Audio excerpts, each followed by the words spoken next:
Last Sunday,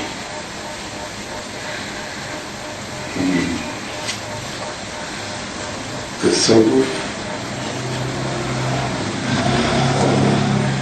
Islam,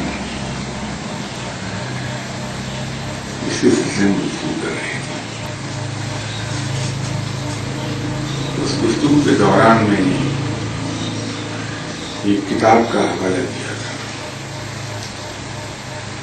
جناب حضرت شہاب الدین سہروردی صاحب کی لکھی ہوئی کتاب ہے.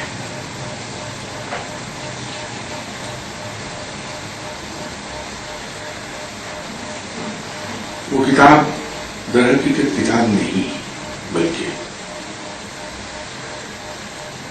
اس کو ہم اسے شاید اردو میں صحیح اس کا نام اس کو ڈسکرائب نہ کر سکوں. انگریزی میں ہم اسے آرڈر آف دی صوفیز کہہ سکتے ہیں. ایسی کتاب ہے جو صوفی حضرات کو مواد فراہم کرتی ہے صوفی بن جانے کے لیے.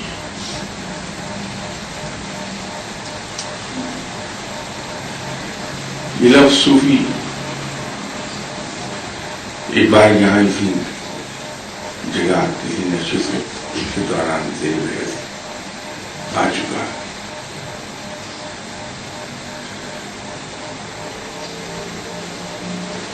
وہ لوگ جو اللہ کی راہ پہ چلنے کا فیصلہ کرتے ہیں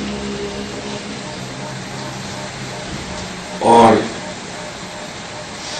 اسے عملی جامہ بھی پہنانا شروع کر دیتے ہیں, اللہ کی راہ پہ چلتے ہیں. رب ویسے ہی کسی کو اپنا دوست نہیں بنا لیتا, بلکہ وہ انسان کے خلوص اور اخلاص دونوں کو آزماتا ضرور ہے. جتنا بڑا دوستی کا دعویٰ, جتنی قربت کا دعویٰ,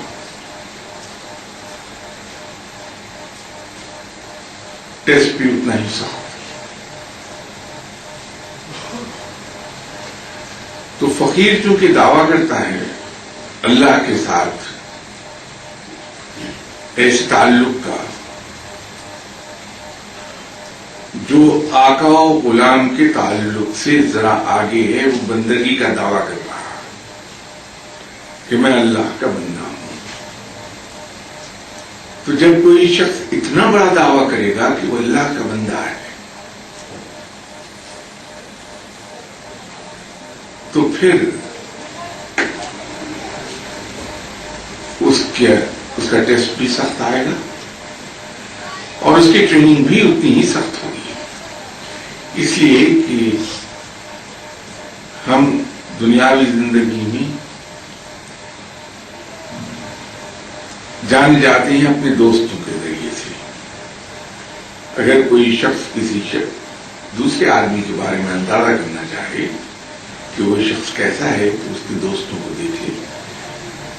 اور یہ اردو زبان میں محاورہ بھی ہے کہ انسان اپنی صحبت سے پہچانا جاتا ہے.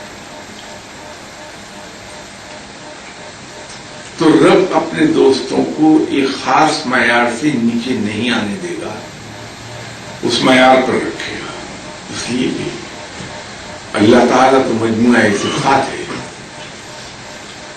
کوئی ایسی اچھی خوبی نہیں جو رب میں نہ ہو. تو جو مجموعہ صفات ہے اس کا دوست خامیوں سے بھرا ہوا اور لدا پھندا کیسے ہو سکتا ہے؟ تو اپنے دوست کی وہ ٹریننگ بھی اتنی ہی سخت کرے گا. نتیجہ یہ ہے کہ فقیر نہ صرف فرائض جو فرض عبادات تھی ان کو پابندی سے ادا کرتا ہے، بلکہ نفلی عبادات کو بھی اتنی ہی شدت کے ساتھ ادا کرتا ہے۔ وہ اپنے دوست کے ذکر میں ڈوبا رہتا ہے، کیونکہ دوست سے محبت کر رہا ہے تو دوست کے بنائی ہوئی چیزیں بھی اسے اتنی ہی عزیز ہوتی ہیں، وہ ان سے اتنا ہی پیار کرتا ہے۔ اسی لیے فقیر لوگ جانوروں پر، پودوں پر، حتیٰ کہ جمادات پر، بے جان چیزوں بھی اتنے ہی مہربان آپ کو دکھائی دیں گے جتنے وہ دوسرے انسان پر مہربان ہوتے ہیں۔ اس کے پیچھے جذبہ صرف یہ ہوتا ہے کہ یہ سب میرے آقا و مولا کی تخلیق ہے، اور میں چونکہ اس سے پیار کرتا ہوں تو اس کی بنائی ہوئی ہر چیز سے پیار مجھ پر فرض ہو جاتا ہے۔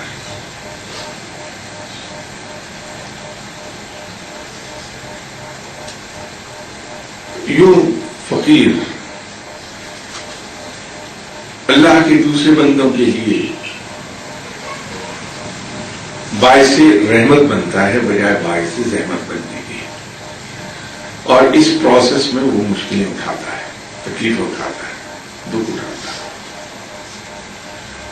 تو ایک تو اضافی عبادات کا بوجھ، پھر خلق خدا سے پیار، اس خلق خدا کو آرام پہنچانے کے خیال سے اس کی ہر وقت خدمت، نتیجہ یہ ہوتا ہے کہ انسان پر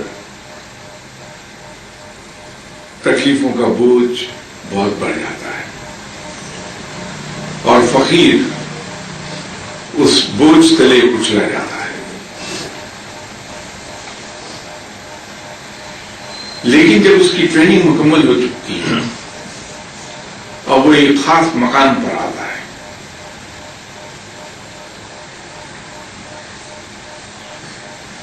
تو پھر اس پر سے یہ اضافی بوجھ ہٹا لیا جاتا ہے، رب کی طرف سے ہٹا لیا جاتا ہے، پھر وہ صرف فرض عبادات تک محدود ہو جاتا ہے۔ اس مقام پر آ کر فقیر صوفی کہلاتا ہے۔ تو یہ کتاب اس مقام پر پہنچے ہوئے لوگوں کی ہے جو کہ عام انسان کے لیول سے اٹھے اور فقیر کی راہ اپنا لی، فقیر کے مقام سے ترقی کرتے کرتے صوفی کے مقام پر جب گئے تو اہل ہو گئے وہ عارف المعارف کتاب کو پڑھنے کے، جو کہ آرڈر آف دی صوفی۔ اس کتاب کے اندر جناب حضرت شہاب الدین سہروردی صاحب نے گزرے ہوئے تمام صوفیہ کرام ان کی حالات زندگی بیان کی ہے،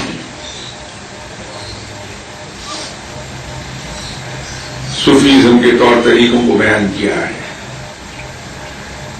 صوفیزم میں جو تعلیم دی جاتی ہے اس میں جو زبان استعمال ہوتی ہے، ٹرمنالوجیز، وہ اس میں بیان کی ہیں۔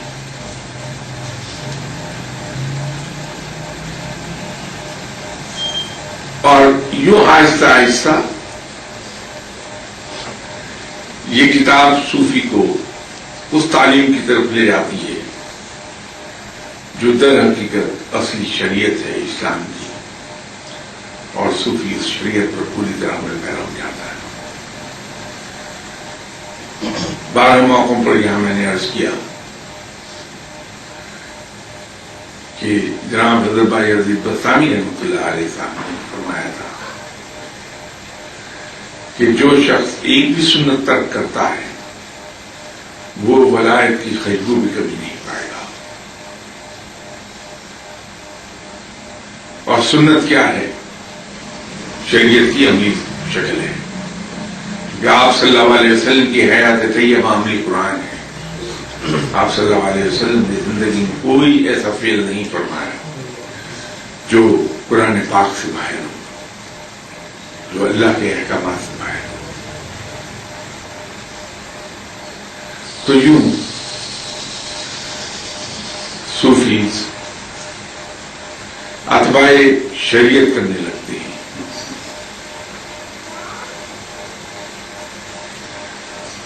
ہم سب جناب داتا گنج بخش رحمۃ اللہ علیہ صاحب کا بے انتہا احترام کرتے ہیں، اور وہ احترام اور وہ محبت ہمارے دل سے اٹھتا ہے. اور یہی وجہ ہے کہ ہم جب داتا صاحب کی فاتح خوانی کے لیے ان کے مزار پہ حاضر ہوتے ہیں تو واپسی ہماری الٹے قدمی ہوتی ہے، ان کی طرف پشت نہیں کرتے. اس سے داتا صاحب کی ذات کو کوئی فائدہ نہیں پہنچتا. یہ در حقیقت ہمارے دل سے اٹھنے والے وہ ادب و احترام ہے جو ہمیں الٹے قدم واپس چلاتا ہے.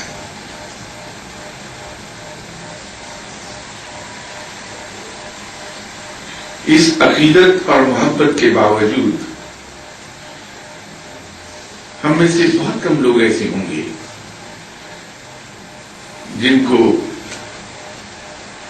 یہ پتا ہو کہ داتا صاحب کا اتنا احترام ہے کیوں.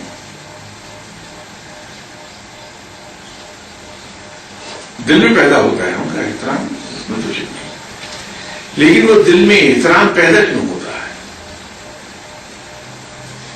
جتنے بھی اولیاء اکرام گزرے ہیں وہ جناب داتا گنج بخش رحمۃ اللہ علیہ صاحب کا اس قدر احترام کیوں کرتی ہیں؟ جناب حضرت خواجہ غریب نواز صاحب جیسی بلند ہوتی، آپ نے منہ چلا کاٹا ہے اور آپ کے بارے میں وہ مشہور شعر بھی آپ ہی نے وہاں فرمایا. داتا صاحب کی اس امپورٹنس اور اس ادب اور احترام کے پیچھے صرف ایک بات ہے کہ داتا صاحب وہ ہستی ہیں جنہوں نے آرڈر آف دی صوفی کو انڈیا میں رائج کیا. ورنہ انڈیا میں تو داتا صاحب کی آمد سے پہلے بھی اولیاء اکرام موجود تھے. جناب زنجانی صاحب اس دن انتقال فرما گئے، ان کا جنازہ نکل رہا تھا جب داتا گنج بخش رحمۃ اللہ علیہ فرمان داخل ہوئے. داتا صاحب کو یہاں بھیجے جانے کا مقصد یہ تھا کہ داتا صاحب انڈیا میں اس وقت متحدہ انڈیا تھا، سب کانٹیننٹ، یہاں پہ اس صوفیزم کی ترویج کرتے ہیں جو اسلام پر چلنے کی تلقین کرتا ہے، جو اسلام پر چلنے کی طاقت دیتا ہے. ایسی ایکسرسائز انسان کرتا ہے جس سے وہ شریعت پر آسانی سے چل لے. اور پھر دادا صاحب نے اس سب کانٹیننٹ میں اولیاء اکرام کا وہ طبقہ جو پہلے سے موجود تھا اس میں اس آرڈر آف صوفیز کو رائج کیا. آپ کے یہاں تشریف لانے کا بنیادی مقصد ہی یہ تھا کہ یہاں پہ صوفیزم کے اس صحیح آرڈر آف صوفیزم کو رائج کر دیا جائے تاکہ ہندوؤں کے ساتھ رہتے رہتے جو بدعتیں شامل ہو گئی ہیں وہ ختم ہو جائیں. یہ اور بات ہے کہ چونکہ داتا صاحب کے انتقال کو اس وقت 968 سال گزر چکے، تو ان 968 سالوں میں ایک بار پھر صوفیزم میں ایسی بدعتیں شامل ہو گئی جس نے لوگوں کو اس سے دور کر دیا. اس پر اعتراضات آتے ہیں بہت شدید اور وہ بجا ہیں، اس میں کوئی ایسی بات نہیں کہ یہ کہا جا سکے کہ غلط ہے، وہ بجائیں بالکل اعتراضات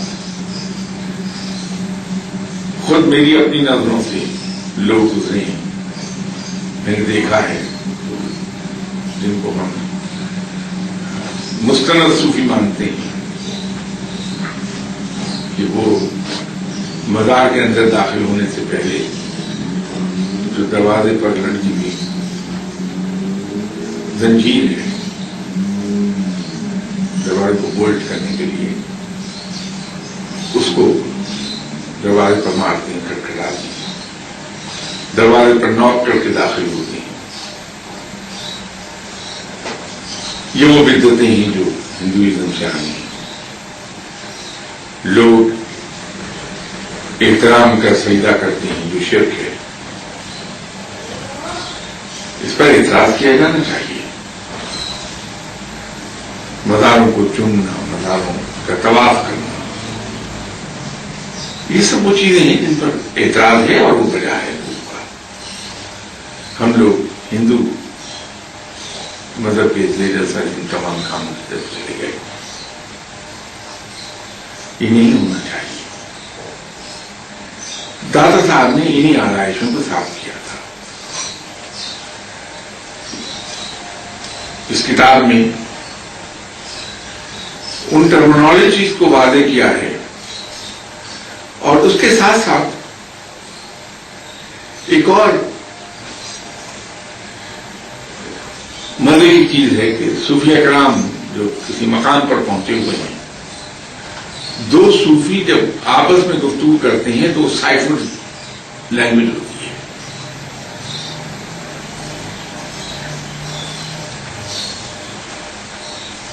اس کو صوفی کے لیے ڈیسائفر کیا کہ وہ اس سائفر لینگویج کو سیکھ جائے.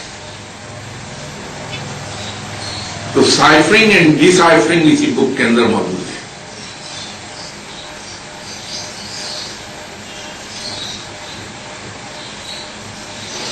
جس طرح یہاں ایک زمانے میں میں عرض کر رہا تھا کہ قرآن پاک کے ایک وہ معنی ہیں جو ہم ترجمے کے طور پر دیکھتے ہیں لکھے ہوئے، یا مجھ جیسے اور عام لوگ ان معنیوں کو جانتے ہیں، لیکن ان معنیوں کے علاوہ قرآن پاک کے 10 اور معنی بھی ہیں جو صوفی جس مقام پر ولایت کی جس درجے پر ہوتا ہے اسی کے مطابق قرآن پاک کے معنی اس کی سمجھ میں آنے لگتے ہیں. اسی طرح اس کتاب کے اندر بھی اس طرح کے معنی پوشیدہ ہیں کہ اس کو وہی صوفی سمجھے گا جو اس مقام پر فائز ہو چکا.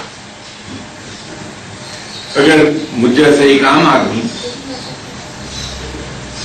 اسے پڑھنا چاہے تو اس کی سمجھ میں اس معنی نہیں آتی، کوئی پتہ نہیں چلتا کہ اس کے معنی کیا ہے. لیکن داتا صاحب نے وہ سائفرڈ لینگویج بڑے صغیر کے اولیاء کرام میں رائج کرائی.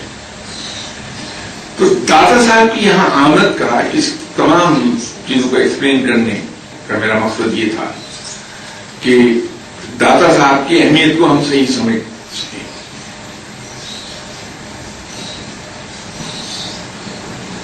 داتا کا احترام ہم اس لیے کرتے ہیں کہ دادا صاحب سے لوگوں کو فیض ملتا ہے دنیاوی. باہر جا کے لوگ دعائیں اللہ کے حضور کرتے ہیں اور اللہ تعالیٰ ان دعاؤں کو قبول فرما لیتا ہے. لیکن صحیح احترام جو صوفیہ کرام داتا صاحب کا کرتے ہیں وہ دادا صاحب کی اس ڈیوٹی کی وجہ سے کرتے ہیں جس ڈیوٹی پر انہیں فائز کیا گیا تھا کہ یہاں کے صوفیہ کرام کو صحیح راہ کی طرف لے جایا جائے. اصل احترام داتا صاحب کا اس وجہ سے.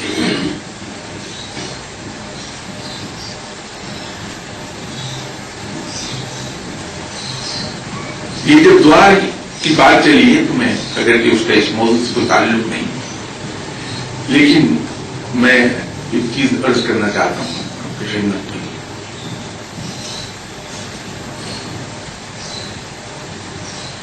ہمیں بحیثیت مسلمان بہت کلیئرلی ایک بات سمجھ لینا چاہیے. بلکہ اگر میں یہ کہوں کہ اس کا سمجھنا ہم پر فرض ہے تو شاید غلط نہیں ہوگا.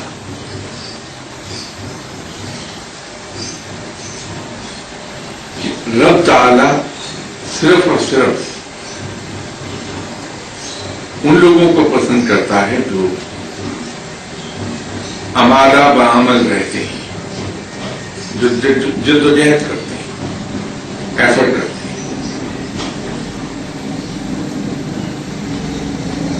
اللہ نے ہم پہ دنیاوی معاملات میں جدوجہد فرض کی ہے. بدقسمتی ہماری یہ ہو گئی کہ ہم دعاؤں کی طرف چلے گئے اور آج صورتحال یہ بن رہی ہے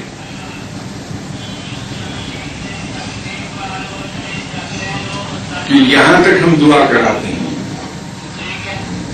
میں بغیر نام لیے عرض کر رہا ہوں کہ مجھ سے اسلام آباد میں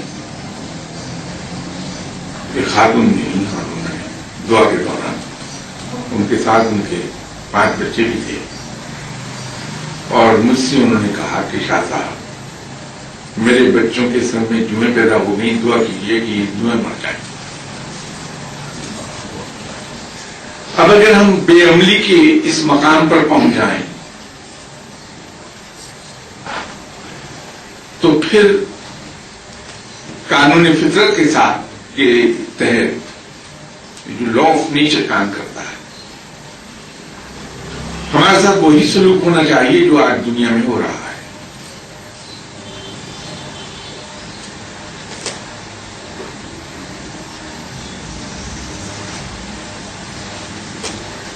دعا کرنے والوں کے پاس جانے میں کئی ایک خطرات ہیں. ایک تو یہی کہ ہم بے عمل ہو جاتے ہیں اور دعا پر رلائی کرنا شروع کر دیتے ہیں. اور اس سے بھی ایک بڑی بات کہ ہم اپنے مقام سے نیچے گرتے ہیں، اپنے ہی جیسے ایک انسان سے جو اللہ کا اتنا ہی محتاج ہے جتنا کوئی اور، ہم اس کے سامنے گڑگڑا رہے ہوتے ہیں. میرے نزدیک یہ انسانیت کی توہین ہے، انسان کی اپنی توہین ہے کہ اپنے ہی جیسے انسان کے سامنے وہ اپنے دکھوں کو جا کر بیان کرے اور اس سے یہ کہے کہ تم اللہ کے حضور دعا کرو. رب تعالیٰ تو ہم سب کا ہے. یہ رب تو اس ہندو کا بھی ہے جو اس کے ساتھ شرک کر رہا ہے اور جس کو اس نے اللہ کا شریک ٹھہرایا، اسی کے سامنے وہ بدھ کے سامنے گڑگڑا رہا ہے، لیکن دعا رب پوری کر دیتا ہے. یہ اس کی شان ربوبیت ہے. اللہ اس کی بھی سنتا ہے جو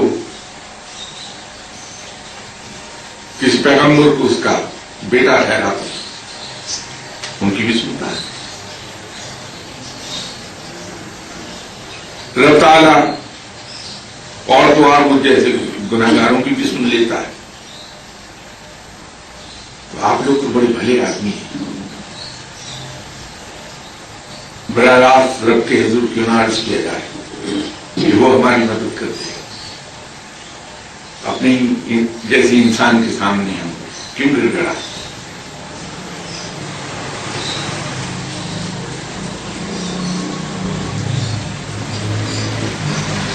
تو یہ دعا کا معاملہ کچھ عجیب و غریب ہے کہ ہمیں گلا یہ رہتا ہے یا ازراہ حسن ظن ہم یہ کہتے ہیں کہ ہماری دعا تو رب دیر میں سنتا ہے لیکن فلاں آدمی کی دعا جلدی سنتا ہے. بڑا آسان سا کام.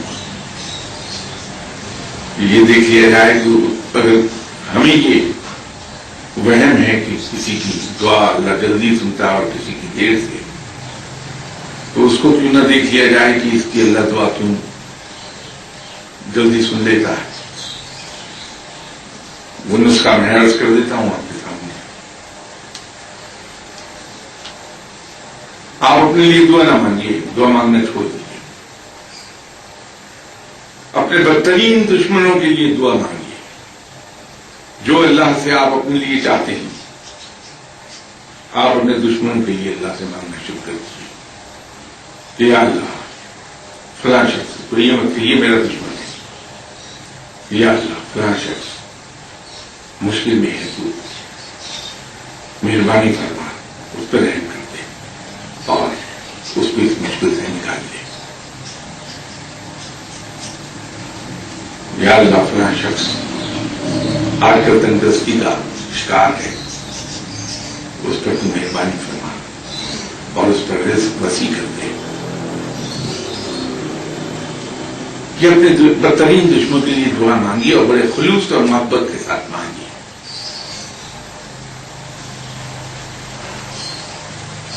میں یہ تو نہیں جانتا کہ آپ کے دشمنوں کا بھلا ہو سکے گا یا نہیں ہو سکے گا، لیکن یہی بات میں پورے یقین سے آپ سے کہہ سکتا ہوں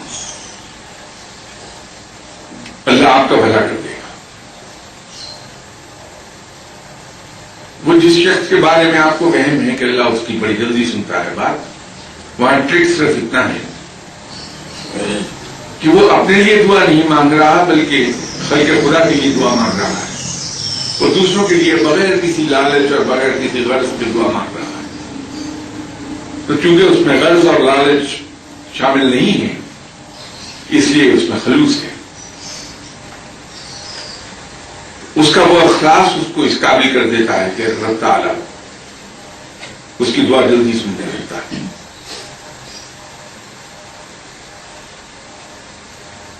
آپ صلی اللہ علیہ وسلم کی حدیث مبارکہ ہے کہ خلاف فطرت مانگی گئی دعائیں قبول نہیں ہوتی. ابھی جس چیز کو میں حوالہ دے رہا تھا اس کو ریفر کر رہا تھا وہ لا آف نیچر تھا. لا آف نیچر یہ ہے کہ ہم گندم بوئیں گے تو گندم کاٹیں گے، جو بوئیں گے تو جو کاٹیں گے. ایسا کبھی نہیں ہوا کہ کیکر کا درخت لگایا جائے اور اس سے ہم سیب کا پھل توڑنے لگیں. یہ کبھی نہیں ہوتا. تو جو چیزیں رب نے ہم پر فرض کر دی ہیں وہ ہمیں اپنی ہی کوششوں سے کرنا ہے، اسی کا پھل ملے گا. ان کوششوں کے بعد دعا ہے. یس دعا اگر ہم ان شارٹ اتنی لمبی کہانی آپ کے سامنے بیان کر کے آپ کا وقت ضائع کرنے کی بجائے اگر میں یہ کہہ دوں کہ دعا مین ویپن نہیں ہے مجاہد کا. مجاہد کا مین ویپن اس کی ایفرٹ ہے، دعا صرف سپورٹنگ ویپن ہے.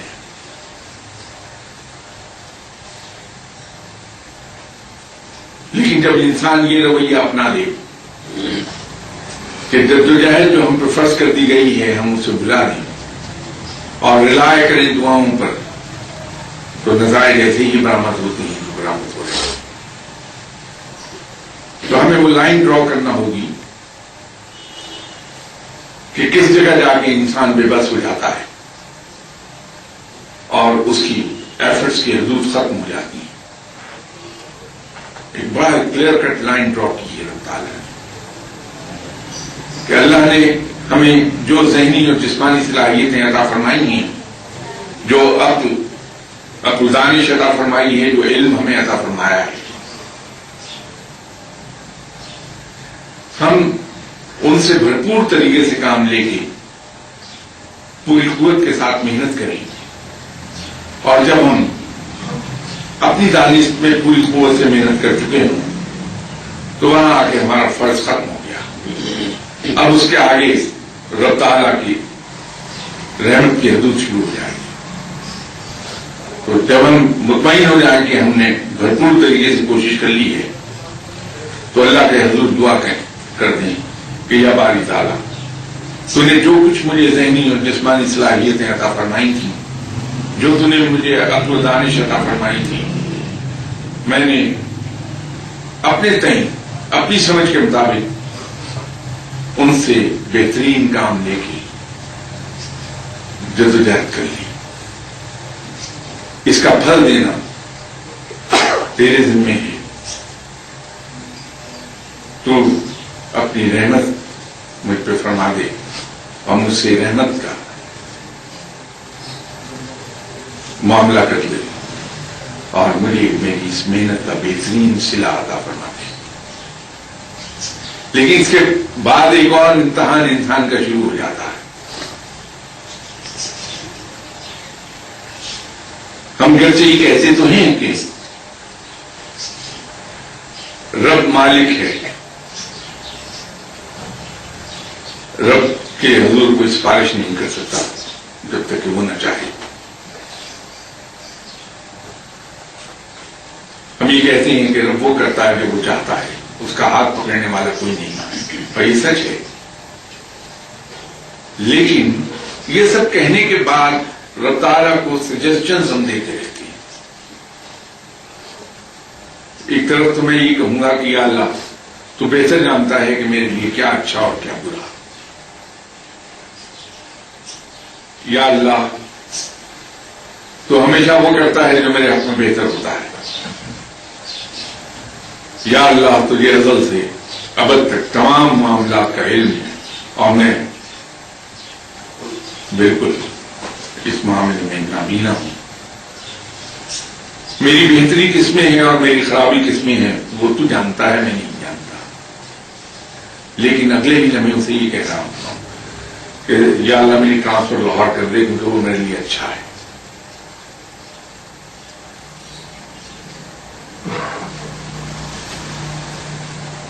تو ہمیں جب ہم اللہ سے یہ دعا کرتے ہیں کہ تو ہمیں بہترین صلہ عطا فرما دے،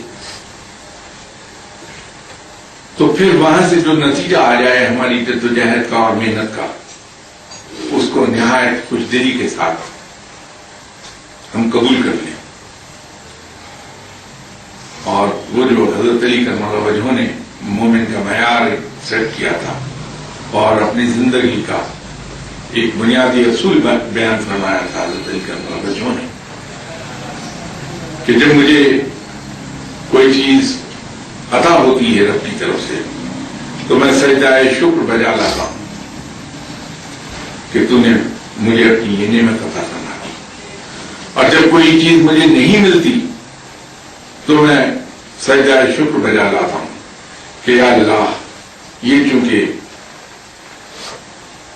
چیز تو نے مجھے عطا نہیں کی تو میرا ایمان یہ ہے کہ یہ میرے لیے یقیناً نقصان دہ ہوگی، اور میں تیرا شکر ادا کرتا ہوں کہ تو نے ایک نقصان دہ چیز سے مجھے بچا دیا. کہ میرا ایمان یہ ہے کہ تو میری بہتری چاہتا ہے. اگر کہ حضرت علی کرم اللہ وجہہ کا فرمان تو ایک سطح پر مبنی ہے، یہ میں نے اس کو ایکسپلین کر دیا.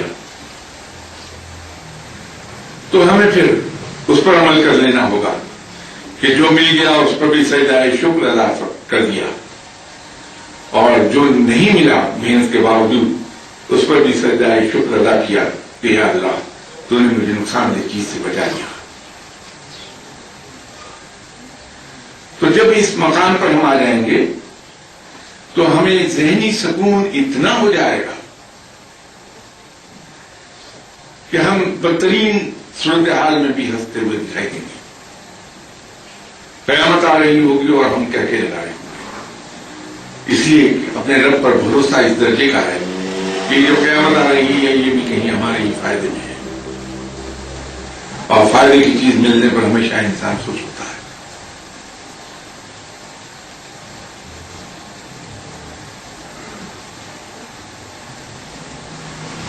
میری گزارش تو یہ ہوگی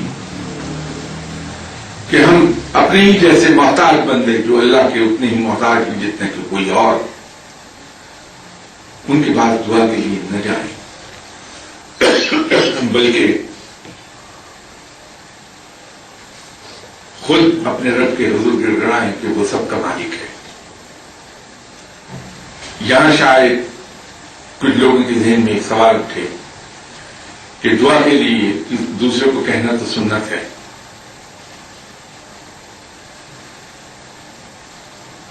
وہ اس طرح سے کہ اگر کسی شخص سے ملے، اللہ کے نیک بندے سے، کسی اور کام سے، اور اس سے روانہ ہوتے ہوئے اگر میں نے اس سے یہ کہہ دیا کہ بھائی میرے لیے بھی دعا کی کیجیے گا کہ اللہ تعالیٰ میرے گناہ معاف فرمائے اور مجھے بخش دے. یہ اور بات ہے.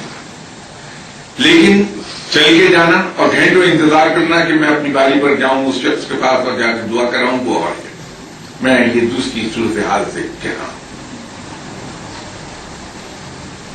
ورنہ اس طرح دعا کا کہنا تو یقیناً مستحب ہے جیسے پہلی صورتحال میں نے بتائی. وقت ہم لے گیا تو کچھ سوالات.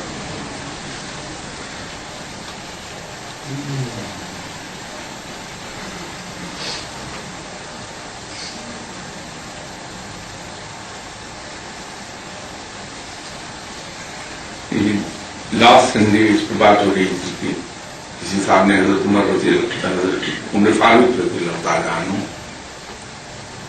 کے فرمودات بیان کیے تھے کہ محتاجی اور غربت 7 چیزوں سے آتی ہے. تو نماز کے سلسلے میں تمہاری بات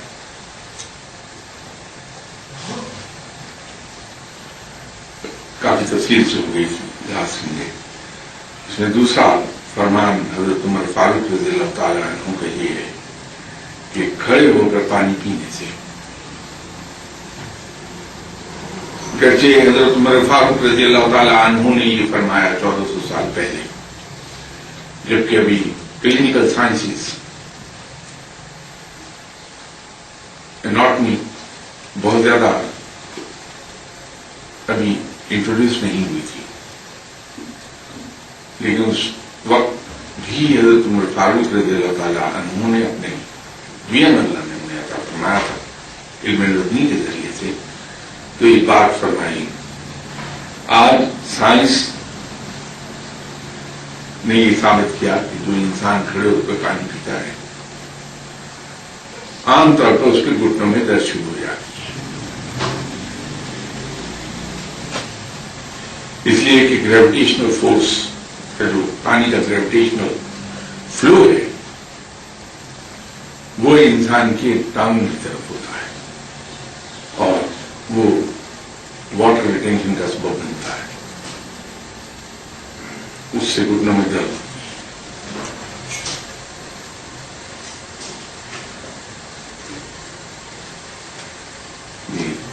تیسرا ہے کہ منہ سے چراغ بجھانے سے.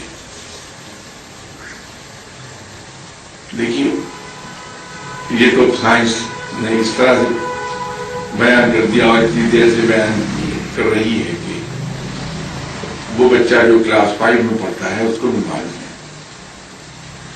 کہ چیزوں کے جلنے سے کاربن ڈائی آکسائڈ پیدا ہوتی ہے اور وہ اگر اپنی حد سے زیادہ ہو جائے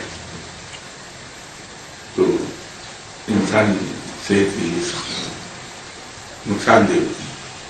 اگر کسی شخص کو چراغ بجھانے کی عادت ہے منہ سے تو لامحالہ وہ جو پھونک مارنا چاہے گا تو شعلے کے قریب منہ کرے گا اور پھیپھڑوں میں ہوا بھرے گا تاکہ وہ پھونک مار سکے. وہ جو ہوا اس وقت وہ انہیل کر رہا ہے اور اس کو پھیپھڑوں میں ہوا اس نے پوری بھری ہے، اسے انہیل کی ہے کاربن ڈائی آکسائڈ اور اس کے ساتھ کاربن مونو آکسائڈ کی تھوڑی سی مقدار جائے گی اور اس طرح دوسری چیز تو رفتہ رفتہ اس کی صحت پر اس کے برے اثرات پیدا ہونے لگتے ہیں. شارٹ بریدنگ ہو جائے گی اس کو. سب سے بڑا نقصان تو یہ ہوگا شارٹ بریدنگ ہو جائے گی. اگر احتیاط نہیں کرتا تو یہ ٹی بی میں کنورٹ ہو جائے گی. اگر کاربن مونو آکسائڈ زیادہ مقدار میں اس نے انہیل کی ہے تو پھیپھڑے جلدی ہونے لگتے ہیں تو یہ محتاجی پیدا ہو جاتی ہے.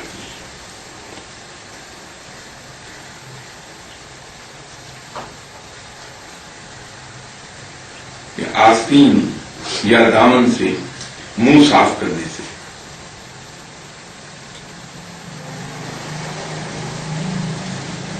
ہمارے شرٹس کے دامن زمین کے قریب تک ہوتی ہیں اور عام طور پر جراثیم اس جگہ پہ آرمی کی اپر باڈی کی نسبت زیادہ جمع ہوئے ہوتی ہے. جب ہم اس سے پہنچتے ہیں تو وہ جراثیم ہمارے جسم میں داخل ہوتی ہیں اور مختلف بیماریوں کا سبب بنتی ہیں. یہ جتنے بھی فرمودات ہیں ان کے پیچھے حکمت ہے. یہ تو جناب حضرت عمر فاروق رضی اللہ تعالیٰ عنہ جیسی عظیم ہستی کا جو فرمودات ہیں. خود آپ کے میرے بزرگوں نے بہت سی چیزیں ایسی کہی ہیں. اس کے پیچھے حکمت بہت تھی. وہ اور بات ہے کہ چونکہ تعلیم زیادہ نہیں تھی تو انہوں نے اپنے جو فرمودات ہیں حکمت سے بھرے ہوئے ان کو بھی بیان کیا تو تعلیم کی کمی کی وجہ سے اتنے کلیئرلی اس کو بیان نہیں کر سکے. ہمارے یہاں کہا یہ جاتا ہے کہ درخت کے نیچے نہ سوئیے کیونکہ وہاں جنات ہوتی ہیں. بات صرف اتنی ہے کہ ہم سب کو معلوم ہے کہ درخت رات کے وقت آکسیجن جذب کرتے ہیں اور کاربن ڈائی آکسائڈ ایکسیل کرتے ہیں. جب آدمی درخت کے نیچے سوتا ہے تو وہاں آکسیجن کی کمی ہوتی ہے اور کاربن ڈائی آکسائڈ زیادہ. جو ایک اسٹینڈرڈ ریشو ہے فضا کا کہ 74% کاربن ڈائی آکسائڈ ہوا میں ہے اور 24% آکسیجن, باقی 2% مختلف دوسری گیسیں. تو یہ ریشو ہمارے سانس کے لیے بہت ضروری ہے. اگر کہیں آکسیجن کی ریشو اس سے بڑھ جائے, وہ لوگ جو میڈیکل پروفیشن سے متعلق ہیں ان کو یہ علم ہوگا کہ جب ہم آکسیجن کا سلنڈر کسی مریض کے لیے لگاتے ہیں, اس کو ماسک اس کے چہرے پہ چڑھاتے ہیں, اس ماسک کے چاروں طرف سوراخ ہوتے ہیں. گیس آکسیجن جو ہے وہ ان سوراخوں سے پہلے ریلیز ہوتی ہے اس ماسک میں, اور فضا سے کاربن ڈائی آکسائڈ اور دوسری گیسیں اس میں شامل ہو جاتی ہیں. مریض اسے انہیل کرتا ہے. اگر کہیں خدا نخواستہ کوئی اناڑی آدمی پیور آکسیجن کا ماسک اس مریض کے ناک پہ لگا دے تو 15 منٹ میں اس کے پھیپھڑے چل نہیں جائیں گے, سوراخ ہو جاتے ہیں. تو اس ریشو کا قائم رہنا بڑا ضروری ہے. 74% کاربن ڈائی آکسائڈ اور 24% آکسیجن فضا میں. لیکن جب درخت کے نیچے انسان سوئے گا تو وہاں یہ ریشو ڈسٹرب ہو چکی ہوگی. اس میں جب سانس لے گا تو انسان کے ذہن پر ایسے اثرات پیدا ہو جاتی ہیں, کیونکہ ہمارا جو برین ہے وہ تو آکسیجن کی وجہ سے کام کرتا ہے. جتنی زیادہ آکسیجن اس کو ملتی اتنا ایفیشینٹلی وہ کام کر رہا ہوتا ہے. جب ہم وہاں 8 یا 10 گھنٹے درخت کے نیچے سوتے ہیں تو آکسیجن بہت کم مقدار میں برین کو ملے گی, تو انسان اوٹ پٹانگ باتیں کرنے لگتا ہے.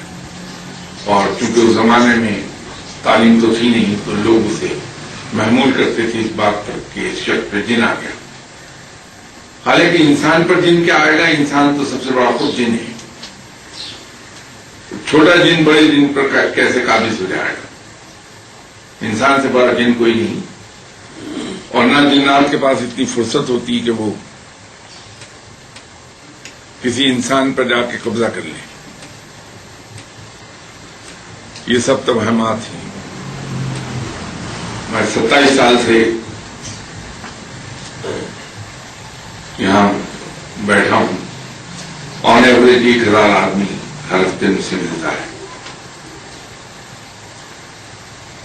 شاید 3 لوگ ایسے آئے ہیں میرے پاس اب تک 27 سالوں میں, اور آن ایوریج 1000 آدمی پر ویک ملتے ہیں جن پہ جنات کا اثر تھا. ادروائز وہ بیچارے ذہنی بیماری میں مبتلا تھے یا جسم کو مس یوز کرنے اس کا ایبیوز کر رہے تھے جسم کا. اس سے ڈیفیشنسیز اتنی زیادہ پیدا ہو گئی جسم کے اندر کہ ان کے دماغ معروف ہو گئے اور وہ پٹھان باتیں کرنے لگے. ادروائز ان تین غالباً وہ تین ہی کیسز ہیں ایسے, اور کوئی کیس ایسا ہے لیکن بدقسمتی سے وہ یہ رہا ہے کہ ہر دوسرا آدمی جو آتا ہے وہ یہی کہتا ہے کہ مجھ پر اثر ہو گیا. اور اگر وہ جنات کا نام نہیں لے گا تو پھر تعویذ اور کالے جادو کا. حالانکہ جہاں تک مجھے علم ہے کالا جادو کرنے والے اس قدر ہیویلی چارج کرتے ہیں کہ کاسٹ اینڈ آبجیکٹو ریشو بالکل آؤٹ ہو جاتی ہے. اگر کوئی قسمت کا ہمارا میرے اوپر کالا جادو کرا بیٹھے تو مجھ سے کیا لے لے گا؟ میں تو اتنا غریب آدمی ہوں کہ علاج بھی نہیں کرا سکوں گا, اس کو پہلے سے علاج کرانا پڑ جائے گا. تو اپنا نقصان کون کرے گا؟ ایک تو کالے جادو والے کو پیسے دے کے آئے گا, پھر میرے اوپر پیسہ خرچ کرے گا. بغیر فائدے کے کون کرتا ہے؟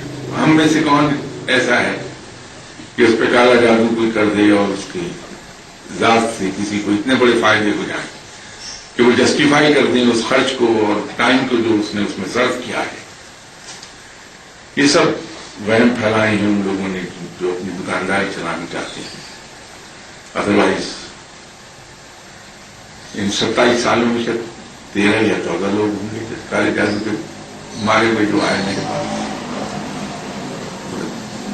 Millions and millions of people ابھی تک آ چکے ہیں. ان میں سے جسٹ 13 وہ انڈیویجولز ایسے نکلے جن کے اوپر جادو ہوا تھا. آپ ان وہموں میں نہ پڑیے کبھی, اور اگر صحیح معنی میں فائدہ اٹھا رہے ہیں تو یہ جو فرمودات ہیں جناب حضرت عمر فاروق رضی اللہ تعالیٰ عنہ, حضرت ابوبکر صدیق رضی اللہ تعالیٰ عنہ, دوسرے خلفائے راشدین, ان کے فرمودات پہ عمل کر لیجیے. اس کا بے تحاشا انسان کو فائدہ ہوتا ہے.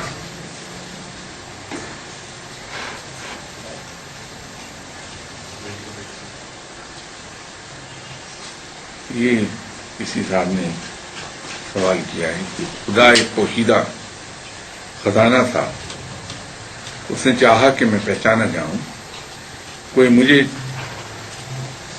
چاہے دیکھے, صلاحی اپنا عکس دیکھنے کے لیے خدا نے آپ صلی اللہ علیہ وسلم کا نام کا آئینہ بنایا اور اس میں اپنا عکس دیکھا.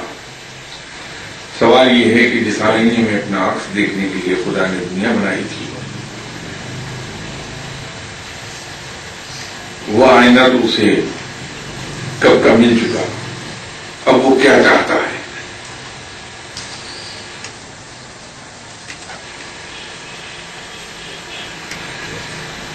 سوال کے اس حصے سے میں ابھی تک ناواقف ہوں جو فرمایا کہ اللہ نے یہ چاہا کہ کوئی مجھے سراہے اور اپنا عکس دیکھنے کے لیے رب تعالیٰ نے آپ صلی اللہ علیہ وسلم کے نام کا آئینہ بنایا اور اس میں اپنا عکس دیکھا. اس روایت سے میں واقف نہیں. تخلیق کائنات کے امن کو جس حد تک جو چیز میرے علم میں ہے, میں اسے غلط نہیں کہہ رہا ہوں, اپنی لا علمی کا اظہار کر رہا ہوں کہ یہ میرے علم میں نہیں ہے کہ ایسا ہوا. مجھے جتنا پتا ہے تخلیق کائنات کا وہ یہ ہے کہ جب کائنات میں کچھ نہیں تھا, رب تعالیٰ تھا اور اس کے فرشتے تھے. کیونکہ فرشتے روبوٹک انداز میں عمل کرتے ہیں, جتنا حکم رب نے دے دیا فرشتوں نے اس پہ عمل کر لیا، اور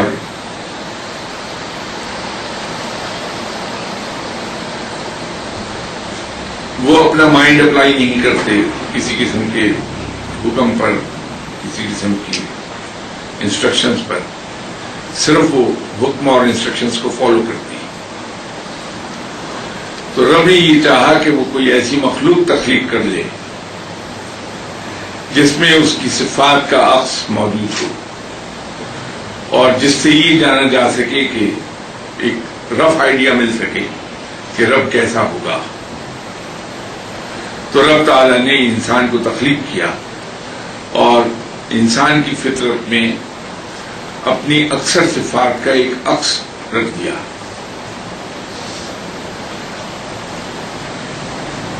اور چونکہ رب تعالیٰ کی اپنی صفات کا عکس انسان میں موجود تھا تو انسان کو یہ رتبہ بخشا کہ اسے زمین پر اپنا خلیفہ بنا کے بھیج دیا۔ سب سے پہلے وجود میں آنے والی روح آپ صلی اللہ علیہ وسلم کی تھی، اور ایک روایت کے مطابق 4000 سال اور ایک اور روایت کے مطابق 40,000 سال کے بعد جناب حضرت آدم علیہ السلام کی روح تخلیق کی گئی۔ مجھے تخلیق کائنات کے عمل کا صرف اسی حد تک اندازہ ہے، پتہ ہے، لیکن میں اس سے ابھی تک لا علم ہوں کہ کوئی آئینہ بنایا گیا تھا آپ صلی اللہ علیہ وسلم کے نام مبارک کا، اور اس میں رب نے اپنا عکس دیکھا تھا۔ میرے علم میں نہیں، اس لیے اس پر جو چیز میرے علم میں نہیں ہے اس کے بارے میں منہ کھولنا جہالت ہے۔ اور رہ گیا یہ سوال کہ جس آئینے میں اپنا عکس دیکھنے کے لیے خدا نے دی، وہ آئینہ تو اسے کب کا مل چکا؟ ذرا سا اپنے سوال کو تبدیل کر لیجیے، یہ گستاخی اور سرکشی کے ذمے مل جائے گا آپ کا سوال۔ جو آئینہ رب نے خود بنایا، جو قادر مطلق ہے ہر چیز بنانے پر، جس نے اپنے محبوب کی روح بھی خود بنائی اور اپنے ہی نور سے بنائی، تو اس کو اس آئینے کے حاصل کرنے کے لیے کسی تغذوں کی ضرورت نہیں تھی کہ ہم یہ کہیں کہ اس کو تو آئینہ کب کا مل چکا۔ اسے خود ہی تو تخلیق کیا تھا۔ اگر آئینہ تخلیق کیا تھا تو پھر یہ سوال ہی نہیں پیدا ہوتا کہنے کا کہ وہ آئینہ تو اسے کب کا مل چکا، اسے اب کیا چاہیے۔ وہ بے نیاز ہے، اور اس طرح کا بے نیاز ہے کہ اس کو کسی چیز کی ضرورت نہیں، نہ وہ ہماری عبادات کا محتاج، نہ اس کو اس کی ضرورت، نہ اس کو اس کی ضرورت کہ ہم اس کا ذکر کریں، نہ اس کو اس بات کی ضرورت کہ ہم اسے یاد رکھیں۔ یہ تو ہم ہیں جنہیں اپنے رب کی ضرورت ہے، یہ تو ہم ہیں جنہیں اس کی شکر گزاری کرنا ہے، سجدہ شکر بجا لانا ہے رب کے حضور کہ اس نے ہمیں تخلیق کیا اور نعمتوں سے نوازا۔ رب ہم سے کچھ نہیں چاہتا، یہ ہم ہیں جن پر قرض ہے رب کا کہ ہم اس کا شکر ادا کریں کہ اس نے ہمیں تخلیق کیا اور ہمیں نعمتیں عطا فرمائیں۔ اس لیے یہ سوال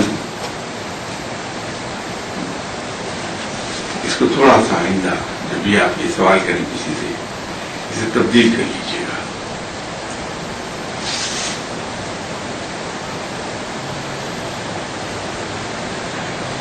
ایک اور سوال یہ ہے کہ کیا یہ درست ہے کہ شب برات صرف بر صغیر میں منائی جاتی ہے، عرب ممالک میں کوئی اس کو نہیں جانتا؟ تب منانے میں اور جاننے میں فرق ہے۔ جیسے میں اکثر بیشتر عرض کرتا رہتا ہوں کہ ہماری زندگی میں ہندوازم کی رسومات کا بڑا دخل ہے۔ ہم نے بہت سی چیزیں ان کی ضد میں اپنائی، وہ موقع پہ موقع ایسی چیزیں مناتے رہتی ہیں، ہم نے بھی اس کو منانا شروع کر دیا، لیکن جانتے سبھی ہیں کہ رات کیا ہے. ہم لوگ اس کا فزیکل اظہار کرتے ہیں، اس رات پر جشن مناتے ہیں، لیکن عرب اس کا جشن نہیں مناتے. لیکن ان کے علم میں ہے کہ یہ رات اتنی امپورٹنٹ کیوں ہے. دنیاوی زبان میں اگر ہم بات کریں تو شب برات رب تعالیٰ نے جو فزیکل ایئر دنیا کے لیے بنایا ہے اس کی ابتدا ہے. تو بڑے ڈیلیبریشنز ریلیز کی جائیں گی.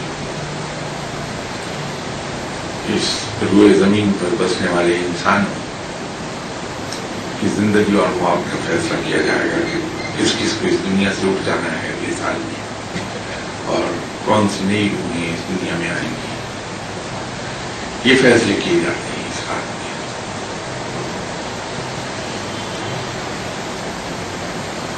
رب کو پکارا جانا چاہیے، چاہے کسی قسم کے بہانے بنا کے ہم راتیں جاگیں اور ان لوگوں کی فہرست میں ہمارے نام شامل ہو جائیں جس کو قرآن پاک نے یاد کیا ہے کہ وہ لوگ جو نصف شب سے ذرا کم